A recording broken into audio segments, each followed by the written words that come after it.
From Tally to Cali, It's time to wake up. Wake up! Wake up! Warchant.com is your ultimate Seminole sports source. And this is Wake Up Warchant, presented by Corner Pocket Bar and Grill. One ball, corner pocket. Now here's Warchant.com's Aslan Hajavandi. And Corey Clark. Wake up! What is going on? It is Wake Up Warchant. It is presented by Corner Pocket Bar and Grill in Tallahassee, Florida. CPTallybar.com, or grab that phone, everybody. If you're on YouTube, there's so many of you on YouTube. You know this is a podcast. Like you don't have to be on a video channel to watch it, but we love you anyways. Hit the thumbs up, pop out your phone, and hit that QR code with your phone, with your camera app on your phone. You'll go right to the website and place your order. And you know what the lunch special's on Friday, Corey? It's the chicken strip basket.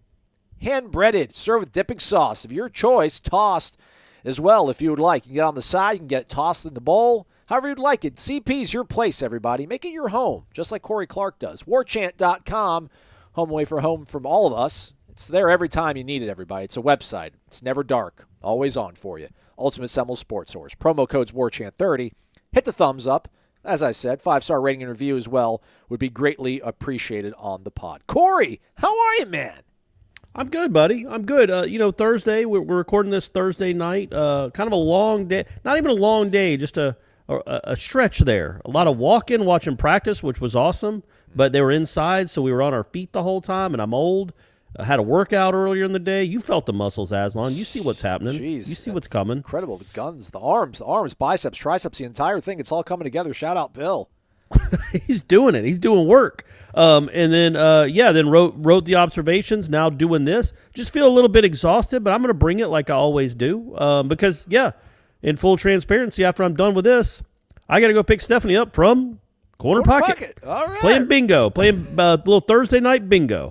All right, well, find out about the Parrot Head stuff for us when you pick Oh, I up did. Steph. Okay. I did. It's every third Wednesday. All right. I guess it's like the Parrot Head Club of Tallahassee typically has, they get there at like 6 and hang out on the patio and do raffles and stuff for local charities. Oh, all right. And drink. They have live music. They obviously you drink, you eat, you do all that stuff, but they have raffles and stuff to help give away to local charities. So it's a great cause too, and it's the every third Wednesday, the third Wednesday of every month. Okay, all right. So I tried to pump it up the other day because I think this is the third Wednesday of the month. So shout out to the Parrot Heads. All right, making a difference. Good stuff. All right, I love it, man. Little trivia about Stephanie. Her dad was frat brothers with Jimmy Buffett.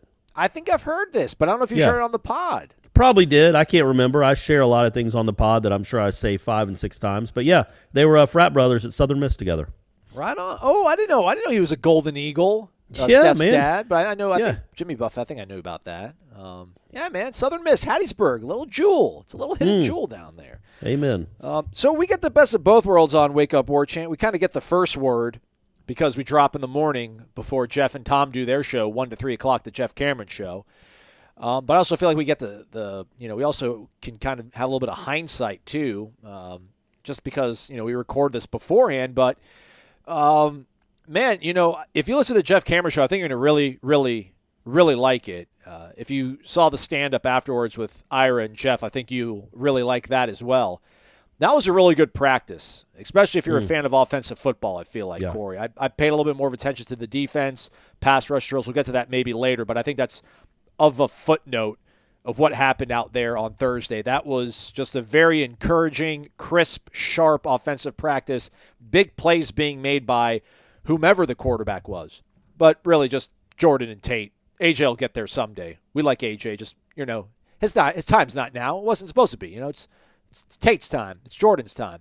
But did you see maybe, the best offense or at least maybe the best practice? I don't know. Best practice, best offensive performance out of practice? How would you size up what Thursday was for Florida State? Yeah, definitely. It was incredible. Well, I'll say incredible. It was really good. Well, incredible. Look, in the context of what we watched. That's what I should say. Okay. Not incredible as if it probably was a normal practice at Alabama. Or some of these other schools, wherever Leach is coaching, they probably have practices like this all the time. But for Florida State, for them to, I did the stats, Aslan. I kept the stats for 7-on-7 and 11-on-11.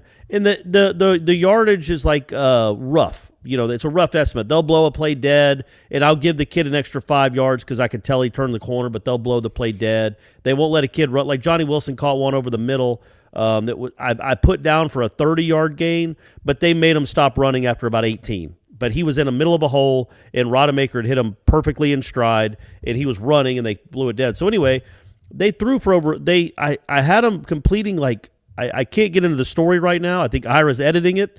But I think they were like combined, Rodemaker was 16 of 20 for like 277, and Jordan Travis was 14 of 18 for 260-something. So combined, those two dudes were what, 30 of 40? Sounds about right. For over 500 yards, for 530 yards and 7 touchdowns. Now, again, I gotta paint the picture. They did some 7-on-7 in the red zone, and they did some 11-on-11 in the red zone. So it's not like they were hitting 70-yard touchdown passes or driving down the field. They both did that at the end of practice. It's just that the drills started in the 20 or the 25. They don't usually do that. So that's why there were maybe more touchdowns than normal. But yeah, man, Rodemaker, again, was good, really good. No. And then Micah Pittman had his best day since he's been here by far, and I have to guess Malik McClain did too. Shout out to Malik McClain. We were asked about him on the live show on Wednesday. Kind of poo-pooed him a little bit, said I hadn't seen much from him. Not that he'd been bad, he just hadn't been noticeable, really. I hadn't really noticed him doing much. Well, he was noticeable on Thursday. He had a 50-yard touchdown in one-on-ones where I don't remember who he beat.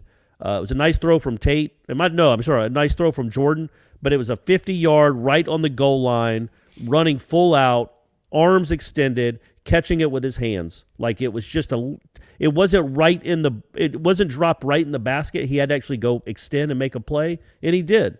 And then Micah Pittman, man, you watch him. I don't get it. And maybe it's just, an early March thing. I'm not saying it's gonna project to September, although it should.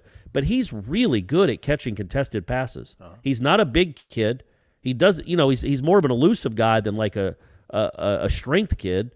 But Norvell said, yeah, I asked him because I think Pittman, I had him down for making 4 like 50-50 contested catches and dropping none of them, and 3 of them went for touchdowns, including the last throw of the day from Rodemaker. He just has a knack for if he's near the ball. Even if the defender's right on him, he can manipulate his body in a way to shield the defender and catch the ball. And if the defender does get a hand in, he's got stronger hands. At least that's what it seems through. He's made a few of those catches this spring, but man, Thursday was like a coming out party for that dude. He looked great. Yeah, that last catch of the practice as well, that was him laying out for it, spreading out, diving for it, which is something we had heard from the Oregon writer who helped us out with the kind of preview of what we're going to get from these transfers. So, yeah, that's kind of why I did ask Norvell after practice about, will we see maybe changes in personnel groupings after the scrimmage? Like, right now, is it like a day-to-day thing that they're judging these guys on, or was it kind of, hey, we're just going to roll with this for now because it's what we think, or this is how we're going to reward guys for participating in the offseason? But, yeah, that was like you really can't ignore the kind of day that Micah Pittman had and wanted to maybe, expedite integrating him into the offense as much as you hopefully possibly can. So he had a really solid day. Quarterback's really good too. I did not watch any of the 1-on-1, 7-on-7 stuff offensively. I caught the 11-on-11, and that was still enough for me to kind of be like, okay, man, this offense is doing stuff, especially because they went 11-on-11, kind of started on their own 25 or so, the way you would maybe probably start off an offensive drive after a kickoff. So they did that. They had 3 series each with Jordan, Tate, and AJ. Then they did some red zone stuff where the ball was out on the 20 or the 25. And then they went back and put the ball, I don't know, like on the 50-yard line, maybe on their own 40. And that was just the way they ended the practice. I guess maybe it's being a prisoner of the moment, like the really, really current moment, because it was that final stretch where Jordan just everything he threw was gold. And Tate wasn't that bad either. I mean, I had Jordan threw to Pokey on a check plus play. That was probably 50 yards. That was a touchdown. No, I don't know how many yards it was, but that was like a legit touchdown. He beat his guy. There was nobody in front of him. And then right after that, Toafili has a really nice catch. And then after that, Malik McClain comes back with another deep touchdown. So to see that like 3 for 3 out of your starting quarterback going up against probably close-ish to what's going to be first-team defense, or you would maybe presume. But again, guys are going to get a little bit better. Guys are going to get more seasoned and conditioned. So, Jared Verse is getting moments. Who knows how he's going to look like in August. We're hoping much better. Not that he's not looking good, but just, we have high expectations and hope for him. And then Tate goes incomplete, gets batted down by, shout out to 56. That's not Patrick Payton. Yeah, Patrick Payton. Yeah. But then responds with a throw to Darian, and then a throw to Wyatt Rector. That was a dime, and then a throw to Micah Pittman. That was a touchdown to end it. So you saw a little bit of push and pull there. Defense had a little bit of fight in them towards the end of the practice. But, yeah, just the way they finished things off in 11 on 11. That was a really crisp, encouraging practice. And you're like, all right, man, we don't have to do this every day, guys, but maybe once a week. We're out there twice a week. Once a week, give this to us. We'll take it. Because especially the 11 on 11 in the first, period number 3, which they do their tempo stuff, I think they're kind of maybe getting a little bit ready for the scrimmage they have on Saturday, Corey, because they pin the offense deep in that 11 on 11 period. I think they put the ball on the 10-yard line with the offense's back right to the end zone, and they could not do anything. So especially to see them start off that way, like, wow, man, offense does not look good today. But then they just absolutely go berserk in 11 on 11. But you're saying it was looking really sharp in 7 on 7 as well, too. So, Belk Bowl, let's go. Reservations Charlotte, let's do it. Yeah, man, do it, guys. Do it, gang. Look, Williamson had, I think, the catch you mentioned from Rodemaker. So the last 2 drives were just straight up, Jordan, you get the ball at the 35, see what you can do. Tate, you get the ball at the 35, see what you can do. So Tate had a 3rd down, a 3rd and 10 after the Patrick Payton deflection, and then rip that one to Williamson across the middle of the field on 3rd and 10, which he's throwing to a spot. The one thing that's been really impressive about Rodemaker, and I still haven't seen it from the starter like I would like, is the middle of the field. Rodemaker lives in the middle of the field. Like he throws and that's where a guy's feeling comfortable. Where you throw in the middle of the field to guys running the dig routes, the slants, excuse me, even the post. They didn't throw any of those. Like he's looking in the middle of the field, and Jordan's still not doing. And when Tate sees it, he rips it. Like he really does have a pretty quick release. But then what Jordan did exceptionally well, and you mentioned it on the one to Pokey, and then the one to McLean. He is incredible at throwing those sideline goes. Like the picture in your mind, guys, the pass to Ja'Kai Douglas against Miami that set up the 4th and 14. That throw and how it's just like it's right there. He dropped it right in there. He did that 4 or 5 times on Thursday, and he's gotten really good at that. And even some throws he missed. Like I thought he threw one to Cam McDonald that was a really nice throw, and McDonald didn't come down with it or didn't make the necessary adjustment to it. It was into kind of a tight coverage, but still it was right where it had to be. He's exceptional throwing the ball down the sideline. The middle of the field, still not seeing a ton of great stuff there, but he just, he's not taking a ton of chances in the middle of the field, and that's why he was, he's 14 of 18. He did have an interception, but it was in this 3-on-3 drill they did early in practice, where it's basically 2-on-3. You have a running back next to him, and then 2 wideouts, and sometimes it's a handoff, sometimes it's a swing pass. Sometimes it's, a quick hitch. And Shaheem Brown intercepted him on the very first pass. And then after that, I thought Jordan was good. But I just thought Tate, the way he sees it in the middle of the field is really impressive. And again, it wasn't just McLean and Pittman. Johnny Wilson had some big catches. Darian Williamson had, like you said, that catch there, and then 2 other touchdown catches. Ja'Kai Douglas didn't do much. I didn't think in the 7 on 7 or 11 on 11, but again, 1-on-1, he was great. He made a really good contested catch. It's just these catches that you never saw before. You just didn't see last year. They're becoming commonplace. They're not Alabama, but so please don't come at me in September when they've dropped some passes and maybe they're not scoring 50 points a game. They're not Alabama's wide receiver core. I'm not saying that. I'm not saying it's anything close to that. They also aren't Florida State 2021's receiving core either. They're not close to that either. I'll go ahead and say that they're not close. And Pokey, man, did you ask him about Pokey? Yeah. Yeah, man, because Norvell after practice, because Pokey just comes out there and makes plays every practice, and he's almost like he's not the new guy, he's not the flashy new toy, or he's not some guy that's finally stepping up like a Williamson or a Portier. But Pokey is just out there and mostly dependable and making big catches every practice, typically from Jordan, but throws from Jordan Travis. But yeah, man, that's a nice receiving core they have right now, I think. I shouldn't say that, but they were good on Thursday. They were good on Thursday. Stop straddling the fence, Corey. Come on, man. I feel like I have to qualify it. But I will say last year they hardly ever got the better of the Florida State defense in any way, shape, or form. Certainly this early in spring, they were getting flat out dominated by the DBs. That is not the case anymore. The DBs aren't getting crushed every play either. I don't want to paint it that way. Like you hear that Rodemaker and Travis threw for over 600 yards. You're probably like, oh my goodness, we it's can't the straddle context it, of a practice. They didn't have a good day. It's fine. It happens. They certainly didn't have a good day, yeah. But it's also not, they did not have a good day, but it's not like in a real game Florida State was going to throw for 600 yards against those guys. Right. Some of those yards, some of those yards are 7 on 7. There's no tackling, hitting, or pass rush. But the 11 on 11 stuff, man, the offense clicked. The passing game clicked. I think we all think the running game will be there. If the passing game can gain 50 more yards, they averaged 200 last year. Jordan Travis till the third to last game of the season hadn't thrown for over 200 yards all year, and then he did it three games in a row. Now with these guys, maybe those 250-yard games become 310-yard games and 1.5 extra touchdowns per game. And now hey man, you might actually have a good offense. It was really encouraging, man. Really encouraging what I saw from the wide receivers. I just want to point this out because you were mentioning the center of the field, between the hashes, seam stuff.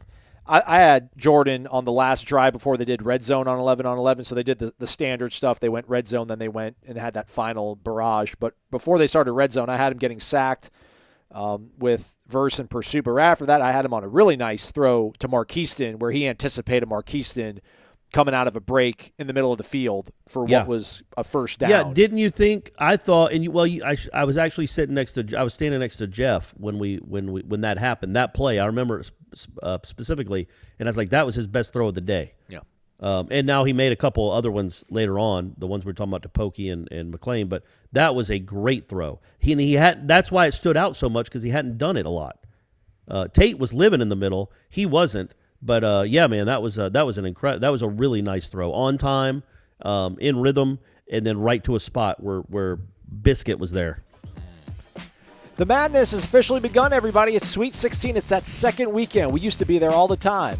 We'll be back soon enough. And it's time for you folks to shoot your shot, as they say, and can score big on the nonstop action over at MyBookie. It doesn't matter whether you're filling out multiple brackets or you want to bet on a national championship winner or you're simply looking for some player and game props. All that stuff, it's available over at MyBookie. They've got you covered. MyBookie.ag. Sign up today at MyBookie. Use that promo code WARCHANT to secure a first deposit bonus of up to $1,000. It's simple. Put in $200. You can play with $300 because of the bonus. Just use the promo code WARCHANT to claim it. College hoops, college football, futures. Again, huge line on Florida State to win a national championship. Don't you believe now? Didn't we just make you believe?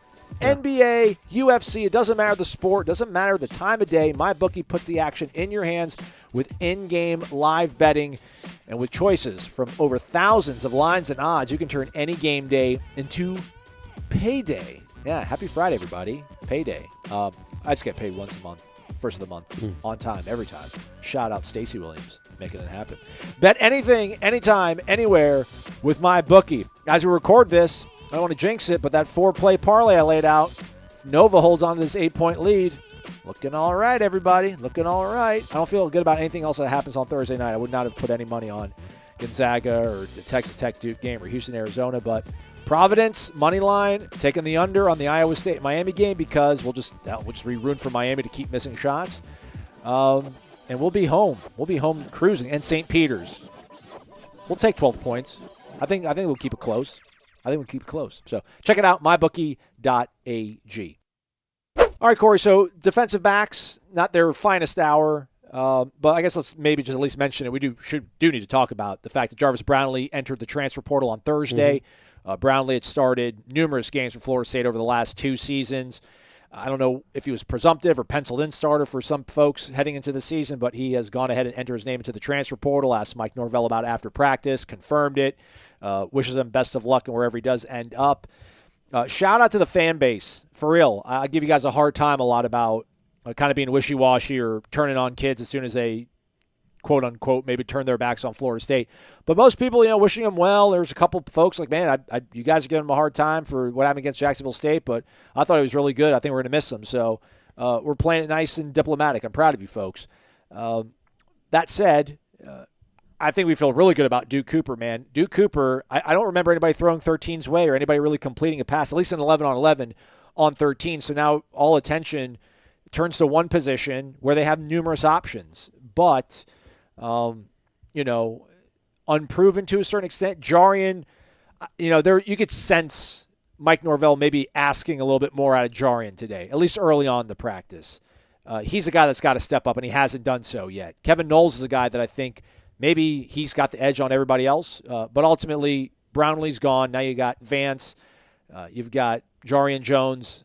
And now you got Noles, maybe even Renardo Green battling for it. But you were a Jarvis Brownlee guy. I mean, not a Jarvis Brownlee guy, but you're a little bit more positive about him than I was. I thought he was a really good kind of voice. I liked interviewing him. I think he was maybe like a spiritual leader for the secondary. But ultimately, when it comes to covering guys, like playing cornerback, when I just kind of tie it to covering guys, wasn't as strong as you. Physical guy, but I hope everything works out for him. But I think it's next man up and shouldn't be much of a drop-off. And I don't think Thursday's barrage was because of that either. So where do they go quarterback now? Opposite of Duke. I was going to say it wasn't great timing for the DBs to get smoked all day. The day that the guy that played more snaps than anybody in the secondary last year announces he's transferring. But I talked about this on the video I did with Tom and Ira that's still up on the YouTube site. Go to our channel and watch that along with the aforementioned Jeff and Ira wrap up, and then all the post practice video and interviews that we did that Aslan put up there because Aslan's a good guy. But I talked about how, look, it's not, you can't sit here and say a guy that started essentially every game last year and in some games played like 89 snaps. You can't just say, oh well, whatever. I mean, it is a loss. That was a guy that and he could have gotten better. He was not a superstar cover corner by any stretch. But he really did. And I hate saying this, but he played hard every snap but one in his career. It just happened to be one that we'll always remember. Did he? But he did not, somebody pointed that out. Somebody said it was funny. They posted that clip from the Jacksonville State game. They said not safe for work, and then somebody quoted and was like, the lack of effort disgusts me.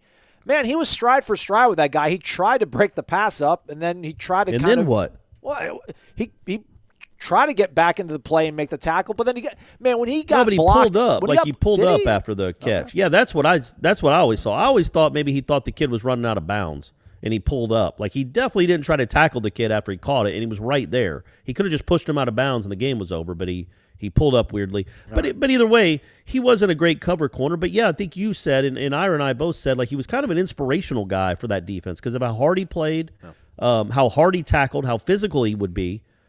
He had that kind of dog in him. He just wasn't a great cover guy. But he's a guy that you'd like on your defense in some capacity, in some way, just to get your reps. He could play 80 snaps and still be out there at the end of the game. But man, it's not like you lost an All-American. And I'm trying to be kind to my man, but the difference between, let's say, Jarvis Brownlee and Greedy Vance is minimal from a cover standpoint, correct? Yeah. If there is one at all, Greedy might be better as a straight cover corner, but is he a better football player? I don't know. But Brownlee it's not like you lost a great football player or a great cover corner, and it is a position where you have bodies. You have guys that you can run at the problem, including the two freshmen, who now their chances of playing maybe increased a little bit too, with McCall and Thomas. Those guys, they're pretty good.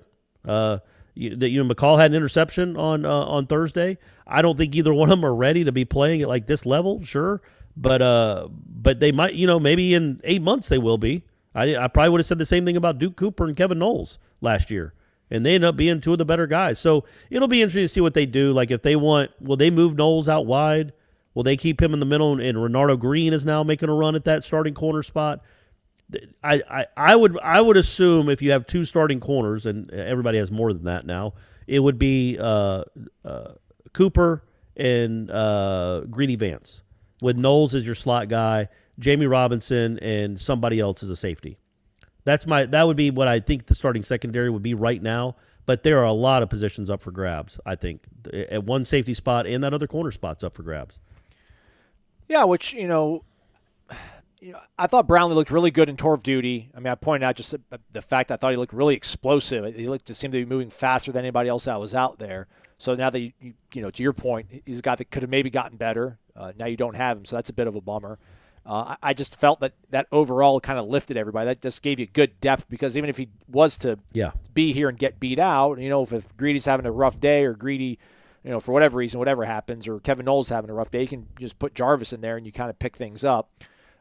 Renardo Green's kind of an interesting, perhaps, development here, because, you talk about a secondary and you're like, all right, well, I like three of these guys, four of these guys, but we're talking about six positions. Then you talk about two kind of up in the air, and it's less than half of what you're talking about, but still that's perhaps problematic, and you get a little bit nervous about things. But it's ultimately, hopefully, Duke Cooper's enough to kind of overcome at least his one side of the ball, and they'll figure everything out on the other side. But I don't know. Just with Brownlee, it's a little bit interesting, because we'll never really get the full picture of it. And I think what people have heard publicly about whether this was NIL or he thought he was guaranteed a spot and he wasn't given that, and him tucking and running, just kind of an odd sort of way for things to work out. What I did find most interesting, though, was when he tweeted, I only counted, I think they had like 46 replies it showed on Twitter. I only saw two of his teammates respond to that. And I thought maybe there would have been a little bit more of a kind of a support for him on a tweet. That's probably a little bit of a silly thing to kind of point out, but just for, again, a guy that I think it's like had a lot of respect Draft Day. of his teammates. Did you ever see the movie Draft Day? I still haven't seen that one, but you can go and spoil it for me. It's my own fault. Okay, yeah. The guy that Kevin Costner, the number one superstar quarterback that he's supposed to take first. Yeah, they asked the scout about it. I've seen this part. They asked the scout. Yeah, he's from Wisconsin, and the scout's like, hey, all I know is he had a 21st birthday party at a local restaurant. The cops had to be called because it got a little bit out of control, and so they took in everybody that was in the restaurant. Not one of his teammates was at the restaurant with him. Yeah. His 21st birthday party. What's that tell you about him? But I will say this. I think Jarvis he had a lot of friends on that team. Again, I think he was an emotional type leader.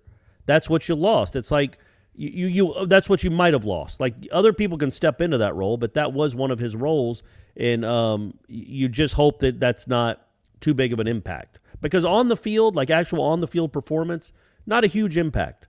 Not a huge drop off, or if there's a drop off at all at that position. But what he meant to the team, and you're right, like, it's now or never for Jarian Jones. But like he's got to get better if he's going to play. But right now he's closer to playing than he was a day ago. So you lose a guy that you knew you could count on to be a starter, or at least to play productive minutes, in a lot of minutes, a lot of snaps. And so it's a loss. I don't want to sit here and say it's not. You lost a guy that probably played more snaps on your defense than anybody not named Jermaine Johnson. So that is a loss, but it's not, it shouldn't be a death blow or anything. Bacon, cheese, and bacon, cheese, and bacon, cheese, and bacon, cheese, and bacon, cheese, and bacon, cheese, and bacon, cheese, and bacon, cheese, and bacon, cheese, and bacon. It's the new Signature Club with, bacon and cheese. Only at Zaxby's. And don't forget to listen in for the Zaxby's indescribably good Player of the Week every Monday on Wake Up Warchant. Emptying out, I'd like to say the notepad, but I forgot to bring my notepad, so I'd put everything on my phone like an adult. Yeah, it's tough, isn't it? That's what I'm having to do. Yeah, I'm not a fan of it. I like having my own notepad. So I not deeply into the trenches, don't have the keen eye of Tom, but I thought Robert Scott had the best day out there when they were doing the pass rush, and one-on-one sort of stuff. Now, when I say one-on-one with offensive line, defensive line drills, everybody just know that they still have 5 offensive linemen and 3 or 4 defensive linemen, and they'll clap and they'll do a snap or a cadence. But when the ball snapped, really only 1 or 2 offensive linemen will react. So it'll be like the left guard and the left tackle will kind of – so if it's the left tackle, it's Robert Scott, we'll say his responsibility. Whoever's playing guard next to him might just take 1 step back just to kind of give him that feel for the depth of where he's going to be in that sort of position of a play. But Robert held his own against pretty much anybody they threw at him. Now, never had him going up against Jared Verse or Derek McClendon, but the guys they put him up against, he did win. Don't want to say who he beat. Don't feel it's fair to our guys on defense. Fabian Lovett is a animal. He's somebody that I know we speak highly about and we feel good about him, but he might be a little extra than what we're expecting, and that could be something really a big difference maker for them. I think we'll get coordinators after the scrimmage, won't we? We typically have, right? Interviews. Get who? Oh, coordinators. Coordinators. Yeah, I'm sorry. Yeah. Probably. Yeah, I would think. Yeah, so this will be hopefully a good moment to kind of talk to Adam Fuller about what he's doing for them up front, maybe even Papuchis if we get to speak to him because he's a special teams guy. But they started doing stunts as well, like twist drills, and, nobody could keep track of him, and he bull rushed some dudes as well. Guys that are upperclassmen, physically developed and ready to step in and play for Florida State this season. So that was kind of impressive to see. And I had Jared Verse with just an absolute bull rush on a dude, on a starter, just off the edge, just bull rush the guy, and everybody went kind of nuts. Also had claps. That was another thing. That was what I was looking for too, Corey. Like when teammates would clap it up after a rep, because it's hard to judge these ones, but it's a little bit easier being on the field 5 yards away from them as opposed to being, up at Hauser looking down at it or whatever. So I felt really accurate about all the ones that I mentioned, all these guys standing out, Robert Scott and Fabian Lovett, really the 2 guys that kind of took it over for their side of the ball. But Maurice Smith had a really good rep on Malcolm Ray. Everybody gave it up to him after that. Who's 95? Is that Lyons? Is that your guy Lyons? Yeah. Yep. He had a really impressive rep on a freshman guy where he just put his hands on him and basically tossed him to the ground and ran right by him. And then Bryson Estes had a really good rep on an underclassman, but still had a really good rep, and everybody was really excited for him and gave it up. So Estes is another guy. Hope to see a little more growth out of him here, hopefully in the next 2 weeks or so, because I would like to think that he could possibly be involved in the rotation, maybe help some guys out, maybe even vie for a spot at some point this season, as well as who else was I thinking about? I'm like, maybe he can step up. That would be a good thing. Thomas Schrader, obviously, of course. And then the last thing for me, Corey, I don't know, not to hop all around here, but we were going back to talking about the defensive backs, and you're mentioning some of these freshman guys. Maybe Sam McCall, maybe not ready yet. Do we need to start thinking about maybe what the secondary could look like in October? I know we're so focused on the here and now and then what it's going to look like week 1, week 2 against LSU. But kind of is Omarion Cooper, I don't know, is he a cautionary tale in a good way? I don't know. What's the opposite of cautionary tale? It's a good thing. Because could we see maybe an Azarie Thomas? Could we see a Sam McCall? Could that be one of the guys that we're not counting on right now, but give them, 9 more practices in the spring, give them 15 preseason practices, give them, 6 weeks of game prep action, and then maybe that's a piece that we weren't expecting here in March, and that's helping you, hold on to a top 60 defense. Yeah, I mean it's certainly viable. It's not look. Noles and Cooper were your probably 2 best cover guys last year, and they were both true freshmen. Knowles, I think, was an early enrollee. Was Cooper? I don't remember. I don't think he was an early enrollee. Yeah, and he got hurt, so his development was delayed. But yeah, so you have that. You have that knowledge that it can happen. You have proof that it can happen. So yeah, and these 2 guys were certainly more ballyhooed than those 2 guys coming in.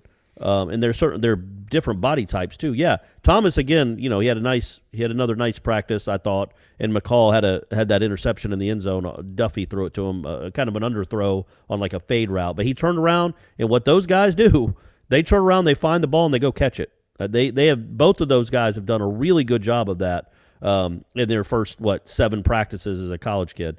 So, but yeah, I don't even know that it's not out of the realm, man, that they could play in the LSU game.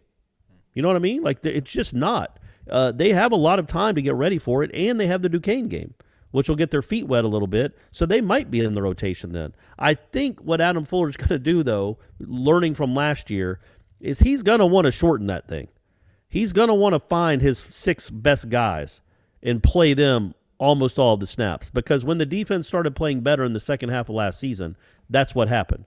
Cooper came on. Noles was your slot guy. Moved Jamie Robinson to the slot, or sorry, to the safety. Yeah. And then, that's when they started to play better as a unit. So he's not going to be wanting to roll in probably 10 or 11 guys like he tried to at the start of last year. But that doesn't mean if these guys are good enough, they'll find a spot, right? They'll find a spot.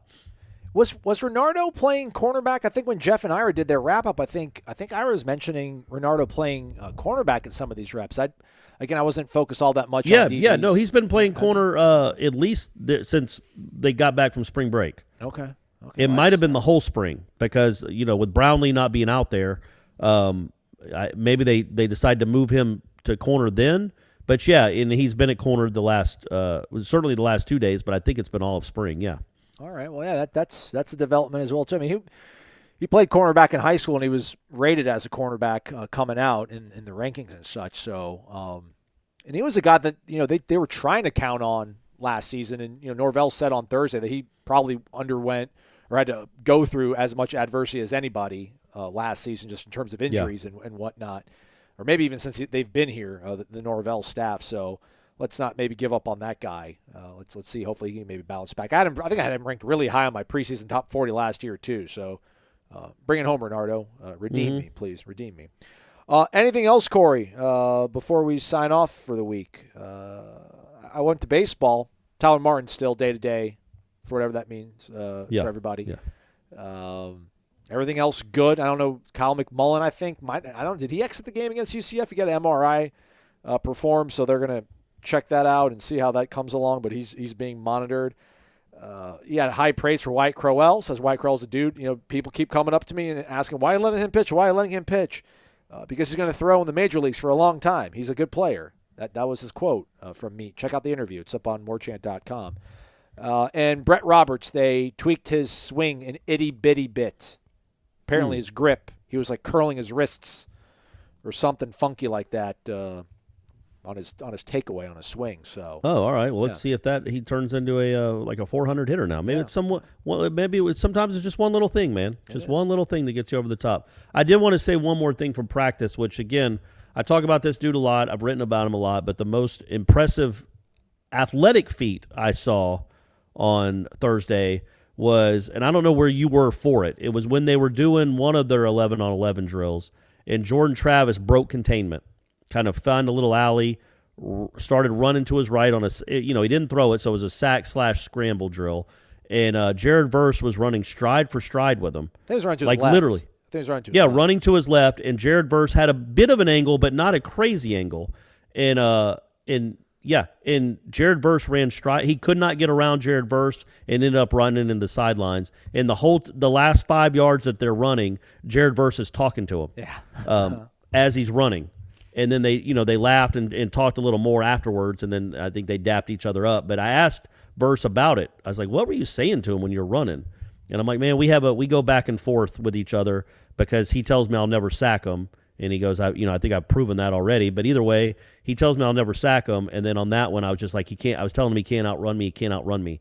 And folks, I'm telling you, he couldn't outrun him. Yep. And Jordan Travis is really fast. Now, again, he had a bit of an angle. I'm sure if they were in a stop position at the same yard line, Jordan would beat him to the 50. But somebody asked Jared Verse that. He's like, okay, well, could you beat him in a 40-yard dash? And he goes, well, I'm not going to say yes or no, but yes. That was his answer. So, so I'm sure Jordan will see that and laugh. But, man, that's for that size and just that size and that body type to be able to run with, maybe not as fast as, but run and keep up with Jordan Travis is pretty remarkable. Yeah, that was before the throw to Biscuit. My note says sack, ? 5 chasing him down. So okay. Yeah, man. he's fun to watch. He's fun to watch.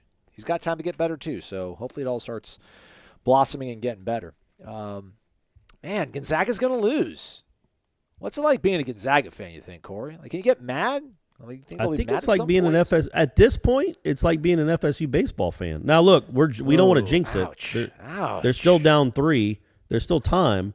But, yeah, man, you think about they just showed it. Since 2015, Gonzaga's won 22 NCAA tournament games in just the last, six tournaments because they didn't have one year. Yeah. So in the last 6 tournaments, right? 6 tournaments. They've maybe 7. I can't do that math that quick. It might be 7. I want to say I think this is their 7th straight Sweet 16. Yeah, and they've never they've never won the title. So made it there too. Yeah. Do what? They've made it to the final too. I mean, they made it to the championship game twice. They lost to North Carolina once, and then last year? Baylor. They lost to Baylor last year badly. Yeah. So yeah, man, I wonder if Mark Few. Again, we're talking right now as if this game is over. It's a 3-point game. Well, it was 6 points, and he heaved a miracle. So. It was a crazy shot. Yeah. It was a crazy shot. So Arkansas's got to make a free throw, and the game is probably over. But, yeah, for them to always to get to the tournament, they never play anybody during the regular season in their conference. They do a great job of scheduling out a conference to get them ready for it.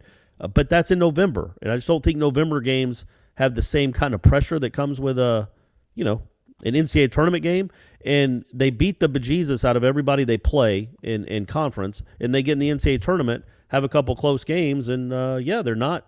They still haven't won a national championship yet, Aslan. But they've been to the NCAA tournament like 22, 23 times in a row. They've won all these games. Mark Few is an incredible coach, and still no title. You're right, though. I guess they're kind of is Florida State baseball-esque. Now it is, right? Like Gonzaga 25 years ago, it's crazy that Gonzaga is a national power, like that happened out of nowhere. Like I remember them upsetting Florida in a tournament like one year in the 90s, and people were like, "Where is Gonzaga? What is this school? How did Florida lose to these chumps?" And then they end up turning that into being the best. They've been the best team on the West Coast for 20 years now. Yeah. So yeah, for them to not have won one yet is a lot like, and that was always my saying with Mike Martin is like, okay, man, I know he hasn't won a championship, but he's still a great coach.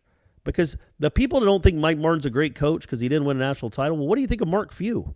That guy's done unbelievable at things at Gonzaga. But if you only judge on national titles, which is what you should judge Gonzaga on now, they're at 0-2. Well, it's always next year, guys. Always. But this ain't. Hey, you know what? This ain't wake up Zags, is it? There you go. See, I like how you say Zags, but you say Gonzaga 5 times. Maybe one of these days. Is it Gonzaga? Zaga, it's just Zag. It's Gonzaga. The Zags. Yes, the Zags, right. Gonzaga. But Gonzaga just sounds crazy. We should call them the Zogs. All right, we're done.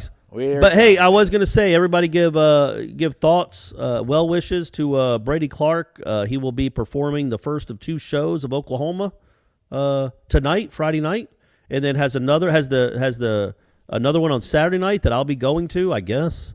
To watch him, and he also has a baseball tournament this weekend that he'll be playing at least a couple of those games. So hopefully he does well. Hopefully he can handle the nerves and give a great performance as Cletus or whoever he is in Oklahoma. So wait, like the musical Oklahoma? Yeah, he's actually got his own song and dance and everything. I thought this was like it's fine, but I thought like he just kind of dipped his toes into the thespian life and was like, I'm a baller. But he did, and then look, there's a lot of female attention in that class that he likes. All right. So he, I think he could have been behind the scenes for this one, but he really liked acting in the last semester, and liked the attention. But the thing he was in last semester, he just sat on a stool with his buddy and talked like a country bumpkin, and he was the comedic. They were the comedians of the show. He's got more range. He's got more range than that. Well, I guess. You got to flex. But he was like, now he's like a song and dance man. Okay. So yeah, who knows, man? I can't. I have no idea how it's going to go. He has not been excited about it at all. But hopefully he'll step up and knock it out of the park. He hasn't. Why has he been excited? I mean, he picked the role. I mean, he didn't get chosen. I know, to do it, right? Yes, exactly right. It's like, man, he's like, I'm not a good dancer. And I'm like, buddy, you knew what Oklahoma was. It's not like you thought it was a play about Sooner football. you'd seen it. You knew it was a lot of singing and dancing and nonsense. I'm not a huge musical fan, everyone. So you knew what you saw. He's like, I know, but I just thought it would be more fun than this. I'm like, man, musicals are hard. Singing and dancing is hard. Knowing your mark is hard.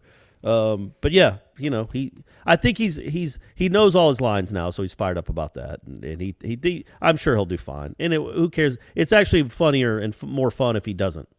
Like the kid in the last show they had last semester that. Because their mics are all hot, going off screen. You remember when I told you that? Yeah. And the kid was like, he said F and S, but he said those words as he's walking because he had messed up his line, he had messed up his scene, and we all hear it. Everybody in the gym hears it. So yeah. So that was the highlight of the whole play. So maybe he'll have another performance like that. I'm sure he will. We're rooting for you, Brady. Come on, Brady. Break a leg. That's what they say, right? Yeah, that's right. That's right. All right, we're done. We'll be back for you folks on Monday. We're not able to watch a scrimmage. It is closed to all of us, which is fine. Get how it works. But we'll speak to not Adam Norvell. We'll speak to Mike Norvell and whomever else we get afterwards, and we'll try to parse those words into part of the podcast, and we'll wrap up the softball and baseball weekends on the diamond. Do what we always do. But in the meantime, stay connected to warchant.com. We'll have the interviews up on the site. We'll also have reaction and articles for your perusing, enjoyment, and all that kind of stuff. For Corey, I'm Aslan. Thank you for listening to this edition of Wake Up Warchant, presented by Corner Pocket Bar and Grill in Tallahassee. Have a great one, everybody. We love you. Warchant.com is the ultimate inside source for FSU football and recruiting. And now you can get in on the action for free for an entire month. Warchant.com is offering a risk-free 30-day trial subscription. Get full access to the #1 website covering the Seminoles just by entering the promo code WARCHANT30.